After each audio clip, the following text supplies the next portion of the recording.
հասարակությունը հենց այսպես է դեգրադացվում, երբ որ քաղաքականության մեջ նոր որդու տնող մարդիկ միանգամից իրենց վերագրում են մի ամբողջ 136 տարվա քաղաքական ուժի վերաբերյալ սուտ եւ այլանդակ սուտ, եթե լավ էլի եք ասում, ուրեմն այլանդակ սուտ տեղեկություններ տարածելով փորձել ներկայացնել իրենց վերջին օրերի սրբերի տեսքով, երբ որ հենց իրենց կառավարման ժամանակահատվածում մի ամբողջ սերունդ է ոչնչանում, մի ամբողջ պետականություն է կործանվում, մի ամբողջ երկիր է ներխուժում թշնամին եւ օկուպացված պահում։ Ու այս մարդիկ այսօր շարունակում են իրենց պահել, կարծեք թե իրենք իշխանություն չեն եղել։ Մեղադրում են ընդդիմությանը, տարբեր ուժերի, որ Արցախը հանձնվեց։ Եթե դուք իշխանություն չէիք, եթե դուք իշխանություն եք եւ ձեր պատասխանատվության տակն ու հանձնվել է, էլի մեղավորը դուք եք։ Եթե դուք իշխանություն չէիք, ապա ով էր ձեզ իրավունք վերապահել խոսել Արցախի ժողովրդի անունից։ Այս ամենին անշուշտ պատասխան կտրվի իշխանափոխությունից հետո եւ նաեւ թե որ երկրի ու որ կազմակերպությունների գործակալներ եք դուք եղել։ Նկատի չունեմ բոլորին, նկատում եմ հատկապես նրանց, ովքեր հետևողականորեն հայ երիտասարդին, հայ մորը, հայ ժողովրդին օգտագործում են իրենց իշխանությունը պահելու համար։ Բայց քանի որ կենտրոնական ընտրական հանձնաժողովի զեկույցի քննարկումն է եւ չափազանց կարեւոր է առաջիկա ընտրությունների շրջանակում առավել առարկայական խոսել ընտրական միջավայրի մասին, պարոն Հովհաննիսյան, ես երկու հարցի վերաբերյալ եմ ուզում իմ ելույթում խոսել։ Առաջինը բարեգործության արգելքի եւ վարչական ռեսուրսների չարաշահման մասին է։ Այս երկուսը ես ինչու եմ դիտարկում նույն հարթության մեջ, որովհետեւ երկուսի կարգավորումն էլ ընտրական օրենսգրքով հստակ է եւ արգելված է եւ պայմանավորված չէ բացառապես մայիսի 8-ով, երբ որ արդեն օրինական քարոզարշավն է սկսվում։ Վարչական ռեսուրսը, ինչպես օրենսգիրքն է ամրագրում, ֆինանսական, նյութական, վարչական լիազորությունների սահմաններում հանրային պաշտոն զբաղեցնող անձի հնարավորությունն է, որ նա պետք է կամ ավելի ճիշտ գործադրում է այս ընթացքում եւ շատ ուղիղ է արգելքը դրված։ Բացարձակ կապ չունի մայիսի 8-ից օրինական քարոզարշավի հետ։ Ամսի 8-ից հետո ընդամենը խոսքը հետեւյալի մասին է, որ բոլոր ռեսուրսները պետք է հավասար հասանելի լինեն, բայց բոլոր դեպքերում արգելվում է դրա չարաշահումը։ Հիմա երբ որ դպրոցի ուսուցչուհին, տնօրենը որևէ կերպ ենթարկվում է ճնշման, այս ընթացքում դա վարչական ռեսուրսի չարաշահում է, ուղղակի չարաշահում է։ Դուք ասում եք չենք արձանագրել, բայց համացանցում այդքան որ տարածվում են, այդ նյութերն ինչի մասին են։ Դա պետք է հետևեիք։ Կամ երբ որ հակակոռուպցիոն կոմիտեն այսքանի ժամանակ անդադ ասում է, չէ՞ դրա մասին, բարեգործական արգելքը, բարեգործություն իրականացնելու արգելքի մասին եւ այլն։ Հիշում եք, այս ամբիոնից ես բարձրաձայնել եմ այդ մասով, այդ հարցով եւ դիմել էինք սահմանադրական դատարան։ Ու ձեր ձևավորած սահմանադրական դատարանը գիտեք ինչ է պատասխանել։ Մենք կիսում ենք դիմումատուների մտահոգությունը։ Անթույլատրելի է բարեգործական անվան տակ նախընտրական քարոզչություն իրականացնել եւ այլն։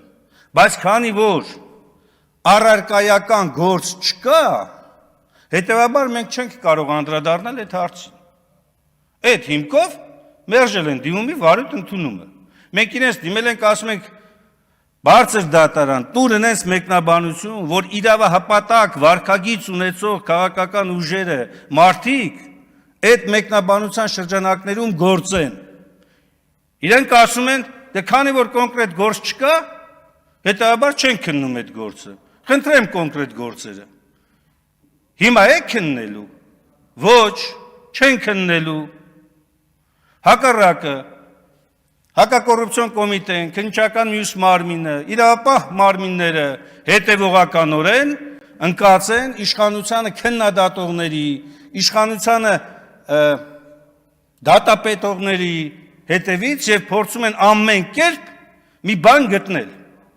Տելևիզոր կլինի անունը դրած, չգիտեմ ինչ կլինի անունը դրած, ամեն մի անվանումներ կպցնելով ամեն ինչ կարող են անել։ Սա է իրականությունը։ Սա իրավապահ մարմինների վարքագիծը այս օրերին խայտառակություն է, ուղղակի խայտառակություն,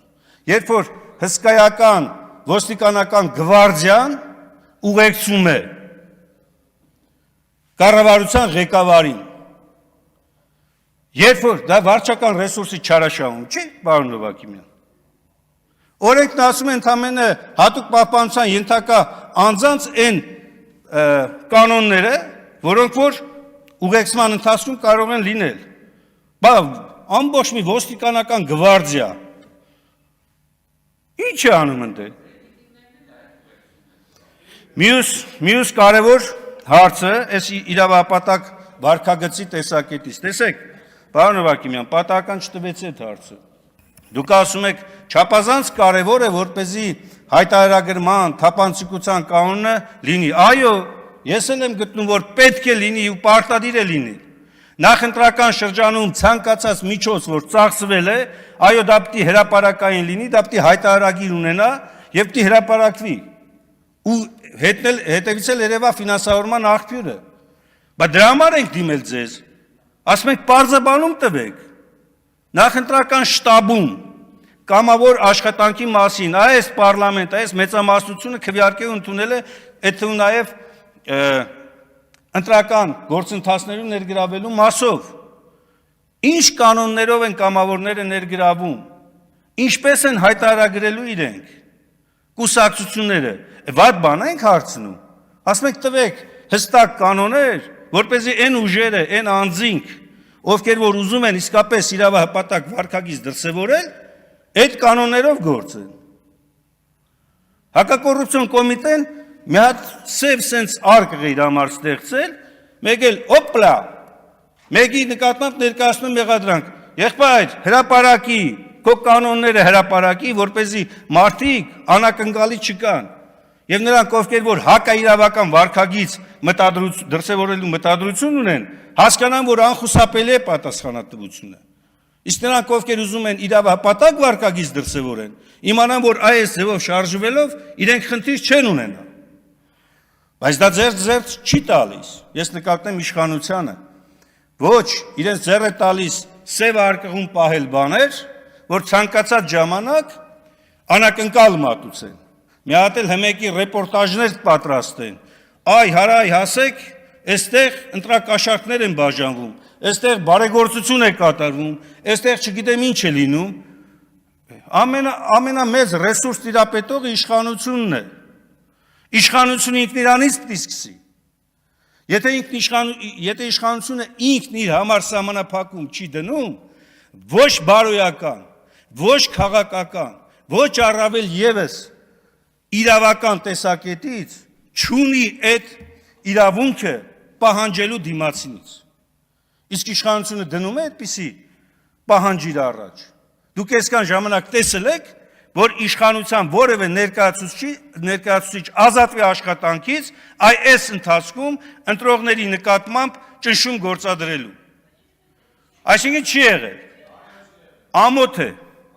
Ամոթ է, որովհետև այնքան հայտնի դեպքեր կան, համացանցնել է լծված, գոնե օրինակի համար ելեք ասեք, այ տեսեք այս մեկը սխալ է արել, պատժել ենք։ Ես բերեցի ուսուցչի օրինակը, այն ուսուցչին, որ ազատեցիք աշխատանքից։ Ձեր մասին չեմ խոսում, ով է ազատել աշխատանքից այդ մարդուն, գիտության կրթության նախարարը։ Սերի գործընկերներ, խնդրում եմ։ Լավ, քանի որ դուք շատ եք եւ աղմուկը շատ է անընդհատ Հնարավոր չի լինում բոլորին անդրադառնալ, արձագանքել։ Ուղղակի ժամանակն էլ ավարտվեց։ Ես կարծում եմ, երևի խմբակցության ելույթում էլ կանդրադառնամ, ելի մի քանի կարևոր հարցեր կար։